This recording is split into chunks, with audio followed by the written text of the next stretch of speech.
I think for every Virgo, there are really a Pisces trying to shed their skin. Okay?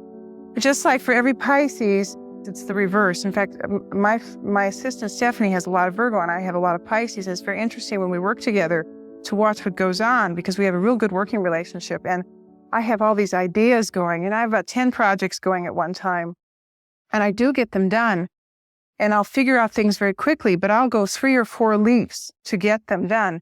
And she will constantly just pick out the one thing that needs to be done to go right to it. In other words, she zaps right into the thing that we need to do. We don't have to go through 2 or 3 steps. We can just do this. And she's always telling me, I said, you're so wonderful for me. I said, because you focus me. She says, but you're so good for me because you help me get out of myself. I really look at the bigger picture. And so, I think for every Virgo, it's really a Pisces under their skin, is that there's this need to really, really relate to the bigger picture and be more not worry so much. Virgos worry. And if they don't have anything to worry about, they'll create something to worry about. It's this like constant compulsion anxiety. This is why the intestines are associated with this, because the more you worry, the more the intestines get nervous. There is an association with that. Good thing to eat for Virgos, like for most people, are grains. Lots of waters to keep, the whole lower intestinal tract moving. I would also say that you might also want to say that the hands are connected with Virgo too. They oftentimes associate Gemini with the hands because Mercury rules the hands, but it is also associated with Virgo because they use their hands a lot when they're working or when they're talking. And even the lungs, I would venture to say that too, because that's also a Mercury. So allergies, so you might be more prone to allergic reactions, more sensitive to environments, more sensitive to dust, which is probably why they clean all the time. It's because they'll get sick if they don't. I mean, maybe there's something true to that. But there is more of a sensitivity to pollens, et cetera, because, Mercury is the breathing apparatus. And so this is why it's good to get out and breathe and walk. The other thing about Virgo, too, they have to have a certain place, even though they're very busy and very active, there has to be a certain space in their day that they have nothing to do, that they really have to allow a certain space in the day to do nothing.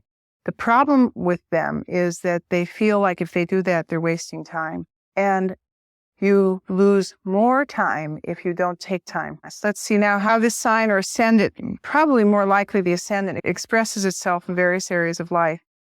In the number 1 position, you can put the sign of Virgo for ego and self-expression. And most of this we've discussed about, the part of the body you need to really work with is the intestines, the worrywart side, that there might be when people first meet you, especially if you're a Virgo rising, a tendency to kind of stand back in the crowd.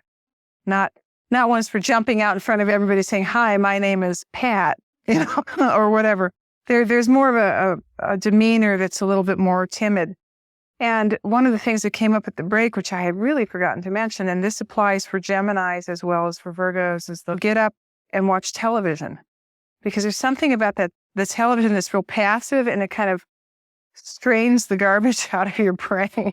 I think television had to be invented by a Virgo or a Gemini because this really works for them. I mean, reading works too, but it's really something about that passive entertainment. It just helps them kind of clean the screen so they can move on. We won't spend much on that, but we'll go to point 2 now, which says your talents, how you deal with your cash flow, your resources. You can put the sign of Libra or Libra here. And this is also the house of hidden talents and also the house of values. I would say that this is a group that has very high values. And one of the major values they have is about being fair. Because Libra is the sign of fairness and justice, okay? And they value that in other people, and it's one of the gifts that they themselves have. They have an amazing ability to remain neutral in a situation, which is why you see a lot of these people in the arbitration position as arbitrators. People or in the courts now, and when people are getting divorces, they're having, I think, arbitration where you get mediators, they call them. They're very good because they can maintain this neutral quality that's a real gift.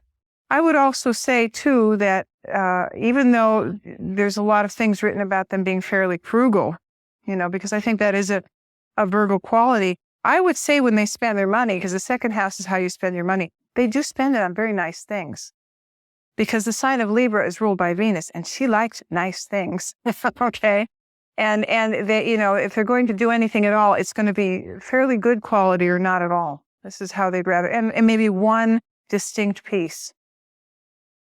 It's a very, what would I call it? A very discriminating, elegant, sophisticated approach to what you enjoy spending your money on and how you like to make your money. And whatever you make your money on, Libra in the second house would say it would have to meet some aesthetic need inside of you. You couldn't do something, especially if you have Virgo rising, that's just sort of meat and potatoes. It would really have to have something that it triggers inside of you that triggers some kind of creativity. And I would say this is a pretty creative group too, because Libra is the sign of creativity. Rules music. So there's a real affinity for music with this group of people. This is a group that can be very charming and very social. In fact, one of their gifts is that they are very charming and very social. And they can kind of put the right people together, to help connect people with the right people. That's part of Libra energy also. Point 3 is the house of communications. And you can put the sign of Scorpio there. And the reason I'm laughing is, Scorpio is probably the most obsessive, compulsive, also most powerful sign of the zodiac. We're not putting Scorpio down. We don't want to dare put Scorpio down here. But they're very compulsive, very obsessive, and they're very curious. It's a very curious group. Remember the story of Persephone, the daughter of Demeter? She was looking into it. She was looking at a narcissus flower and she got snatched. She was being curious. Okay? This group generally is very curious. And the sign of Scorpio is a sign of secrets, And so they could also be very good secret keepers. If you don't want anybody to know, you tell a Virgo. Nobody will know but the Virgo. And if you really want somebody else to know, you don't tell a Virgo because they won't tell anybody, okay? They'll really hold those things inside of them. And they'll be very good in terms of anything that has to do with the mind at research. Scorpio is a sign of research and development. So, all the little Virgo children that were in school in the elementary grades and had term papers assigned to them probably went all out. Okay, read all the world books, all the encyclopedias, all the books, got all the pieces and parts, and really presented one heck of a report to their teachers. Okay, sometimes to the point where maybe it was too much. Okay, and sometimes where there were things said that the teacher didn't expect. Okay, surprises. This is a house of also relatives and your siblings. It would suggest that you, especially if you have a Virgo rising, that your relatives and your siblings may be somewhat compulsive and obsessive. That there may be major transformation that you have experienced in your life with these people, or that these people themselves in their lives have experienced a lot of gain through pain. And each time there seems to be a death of the soul, there's always this rebirth. And I would also say, if this is the house of communications for you, that you're always willing to kill off maybe old ways of learning to bring in new ones. And it may be painful changing the track or changing the road, but you do it because you can never have enough. You can never have enough information. And also supply enough information too. Also, one more thing, since Scorpio is a sign of power, and this is one of the houses that represents education, this is a group that is very much empowered by education. And who, in fact, may be powerful in the arena of education. That makes sense what I'm saying? That this may be an industry that they could do very well at as teachers and speakers. And could make people change their thinking, because Scorpio is about transforming people's heads and making them think a different way. Okay, fourth house. The fourth house is the house of the home, the family, and the mother.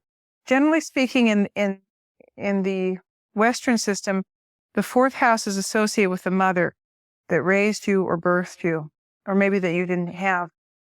In Liz Green's work, she's in England, she's a Jungian analyst, she says it's the house of the father. Basically, there's a lot of different schools of thought.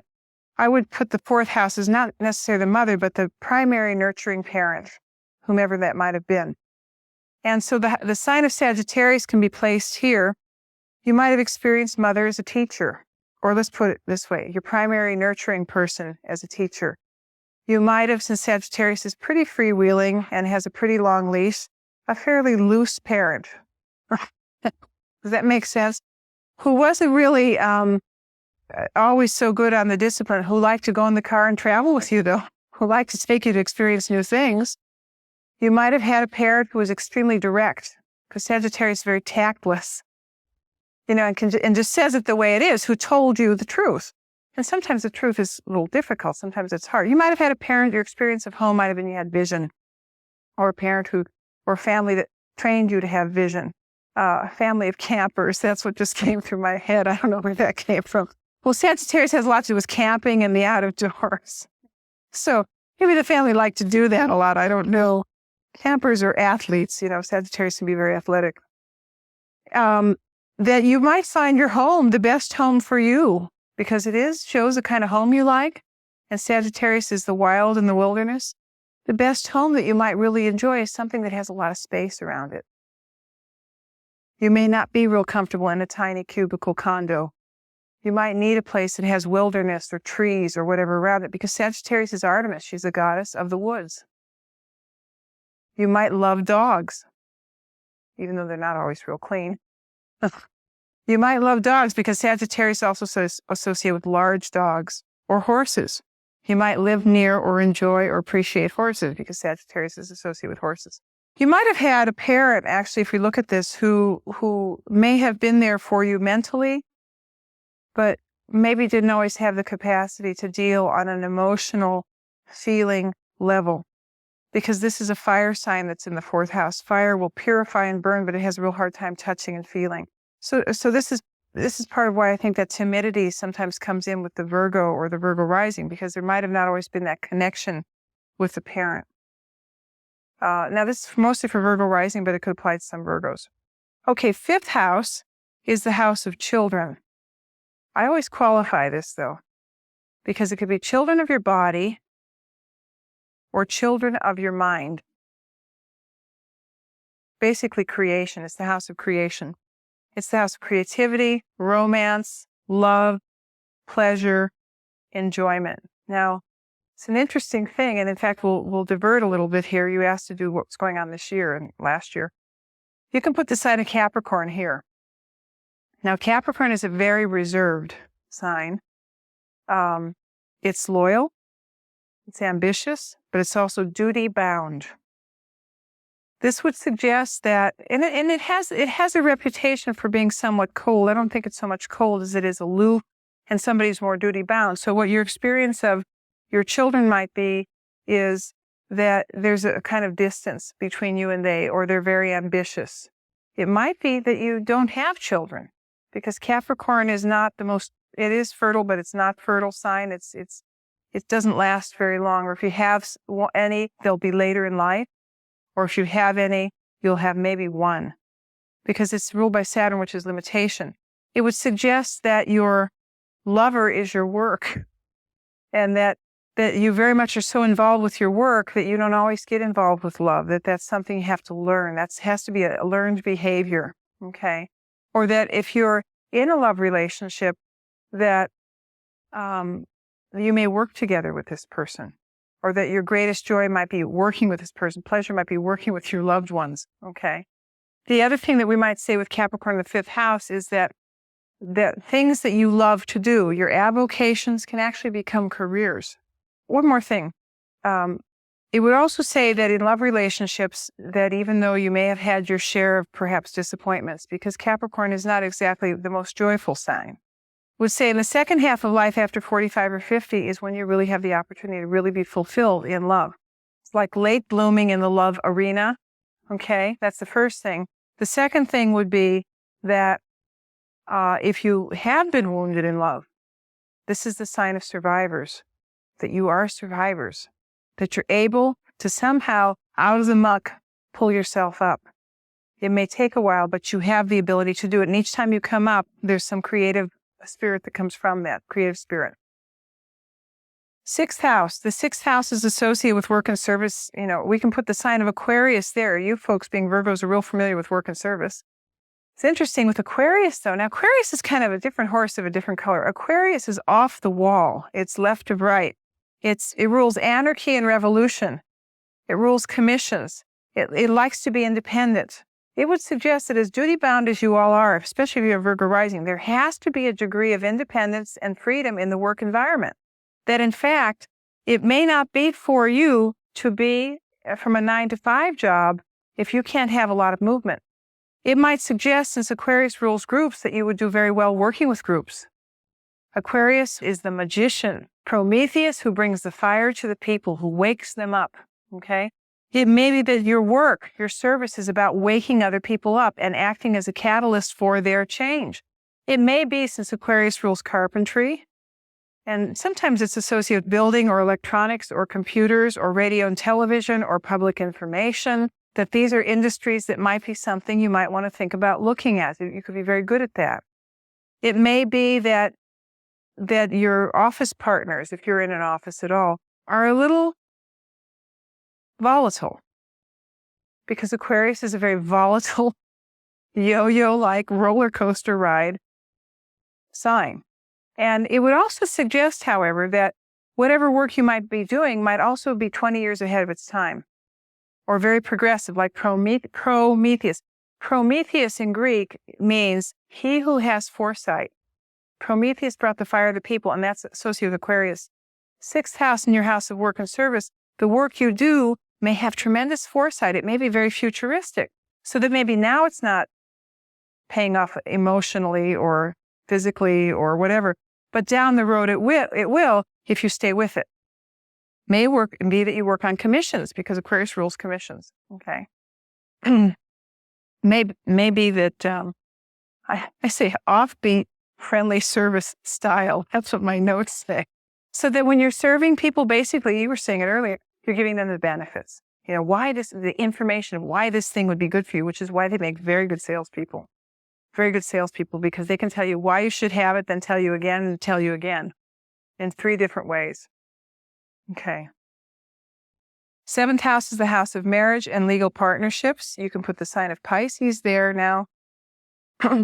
Pisces is the last sign of the zodiac, and I can say this because I am a Pisces. It's the sign that I call the toxic waste management sign of the zodiac.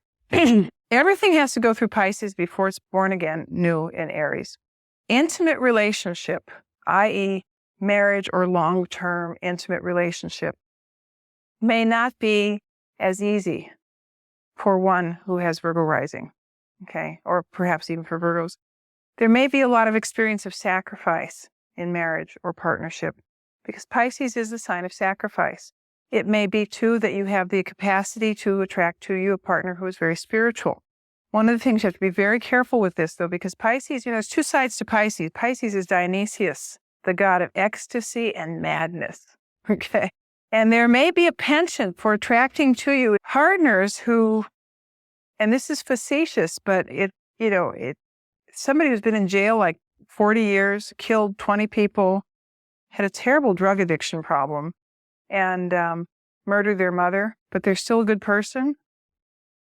It's a little extreme, but you know what I'm saying? In other words, Pisces is the ability to see through to the soul, which means that you may not always see what's going on, okay? And so in terms of intimate relationship, it's a good idea, especially for Virgo rising, to get to know the person a little bit. Not just jump and then find themselves deep in the well. Okay. Like alcohol, people have alcohol problems. It may be you're with someone who's a reformed alcoholic. It may be that you have a partner, you're attracted to a partner who's wonderful in acting and theater and music, who's a musician, who's an artist. It doesn't have to be all bad. But I'd say Pisces is kind of a blind spot point in the horoscope. And one of the experiences that Virgo risings have a lot of, and I'm not making fun of you guys because I'm Pisces and I know what it's like to live with me, is that you might find yourself involved in these relationships and you totally transform that person and you make them a better person and they leave. So it's always safer to get someone who's really not going to change. So anyway, something to think about. It might also be, too, you put rose-colored glasses on. You idealize the partner. So when they fall off the pedestal, you're really disappointed. And that might be something you've been really working on changing in the last 2 years. Okay, 8th house. The 8th house is the sign of Aries, the beginning of the zodiac. It describes how you deal with resources and money with other people, describes your sexuality, and the ability to attract resources from other people. This is hard to believe, but Virgo rising especially will fight for their money. Okay? They will fight for their money. Aries is the sign of combat and combat pay and fighting and war, and also be very pioneering in the way they deal with their finances and monies. They will take risks on investments. Aries is a risk sign. They will take risks on investments and usually do very well if they've done all the analysis that they're known for. This is a sign that's very sexual. This is very much tied in with Black Madonna. We talked about that. Aries is the primal god. It's very physical, although this is what we call one of the hidden houses, so it may not be seen immediately. They put a lot of energy. Aries is where you put a lot of energy into getting their future security together. If you're a Virgo rising generally, if you're a straight Virgo without Virgo rising, that might not be so, but they put a lot of energy in this area, and they work with other people's resources. That way they gain their own. It doesn't have to be financial. It can be like consulting. And and it's a real good field for them. And they like to work with independent people too. The only thing I would say about Aries on the 8th is that you may, when you go to do a partnership with someone in business, they may promise you a rose garden, and they may not finish what they start. So basically, if anybody's going to be in charge of the situation, it would be a good idea, being the Virgo rising, to be the one that's in charge, because the partners may not always come through the way they say they're going to. They may be there partially, but not completely. 9th house. The 9th house is the house of philosophy, your belief systems, your higher education. And you can put the sign of Taurus there. Taurus is a fixed, conservative sign. It gets the job done. You go for an education, you get it. If it takes 15 years, you get it. You believe in what you believe in, being a Virgo rising. And it's very hard to get people off that belief dime, okay? Because the sign of Taurus is, this is the way it is, okay? And it's practical, and it's earthy, and it's real, and it doesn't change. So once you have a philosophy going, it may take you a long time to develop a philosophy, but once you have it, it's yours, okay? You may be very possessive and very proud of your education. Credentials is something that a Virgo rising especially would appreciate, because in the world, it helps them not only in terms of the financial aspects of their life, but in terms of the recognition and the acknowledgement. You would nurture your education. You would nurture learning. This could be a very good teacher, because they might nurture their students, because Taurus is a very fertile imagination, fertile minds, never learns enough. Taurus in the 9th is in terms of, you have to take, like I said, 15 or 20 years to get it, you will, and maybe 3 degrees going at once. That's Taurus in the 9th. And they'll spend a lot of money on their education. This is another thing, because Taurus is a sign of money, okay? On the 9th of education, you'll spend a lot of money on travel, because 9th house is long-distance journeys and travel, and on education. If it's quality education, it's what you want, you'll turn over stones to get it, or give something else up to get it. 10th house is the house of career and public standing, also the house of the father, or the parent that might have been responsible for putting you into the outer world, making you see the outer world. You can put the sign of Gemini here. You see these people, since it is the career, as administrators, students, in the academic world, in the medical field, in the government service field, in the travel business, in the communications business, teaching, speakers. These are all Gemini. They might be in the TV business, television types. And it might also suggest that the parent that was like the father might have been two-sided, had an emotional side, an intellectual side, and sometimes one was out and the other was out. Might have been that you did a lot of talking with that parent, but again, not the physical intimacy that might have been required by an earth sign. Might have been that one of the parents might have been very much a puer. You know what a puer is? Peter Pan, the eternal boy. A parent that never quite grew up. Okay, or a parent that was a salesperson in the field who was never home. That's the other thing, who was not always available. 11th house is the house of goals and friends. You can put the sign of Cancer there. Cancer is the sign of the mother. Your mother's to your friends, or fathers. Okay, might suggest that you have moody friends, friends that kind of have a lot of emotional ups and downs and that require a lot of nurturing. It might suggest that your friends nurture you. They're like nurturers to you, and that they're very full in terms of helping you with your work, and that you're very full in helping them in the community with their work. It might suggest that some of the goals that are involved with you, we talked about the food business. Well, Cancer rules the food business. And it's also the house business. So that might be something that's of interest to this group. Cancer also rules liquids, antiques, products of the home, families, children, family help, family counseling, family therapy. Working, we talked about young children and kids, family dynamics. Okay, 12th house is your spiritual treasure chest and your health. We talked about this a little earlier. You can put the sign of Leo. If you are Virgo rising, there's memory of Leo, of the solar hero, or you could call him in when you need him, when push comes to shove. It also suggests there's tremendous heart with this sign, but since it's in your 12th house, which is behind the head where you can't always see it, other people may not always initially see that heart, because Leo's associated with the heart. Once they get to know you, really get to know you on a deep level, they see that heart, and it's big. And love is very important for this group, because Leo is the sign of the heart, giving love. And one of the big lessons, though, because the 12th house is always the blind spot, is learn to receive love, folks. The challenge of Leo is to learn to receive love. Good at giving, and not so good at getting. Okay, and that might be a blind spot and one of the areas that needs work. As far as health, because this can be somewhat associated with the health, this is why running is good. This is the heart and the heart chakra. Might also suggest one of the other issues might have been the experience of an absent father. Because Leo's challenge is also trying to search for the father. So sometimes there's something that's not settled around the issues with your father. Father not there, didn't know the father very well. And because there's much more of a matriarchal connection with Virgo than there is patriarchal. Or that father might have been felt like a hidden enemy, or that they were undermining you. And there's some issues that might need to be worked on if you're working on some counseling things, trying to bring your life back into balance. One other comment I will make about Leo in the 12th is that Leo is the sign of creation and creativity. This is a group that's extremely creative, but you need space to do it. 12th house is about having space to do it.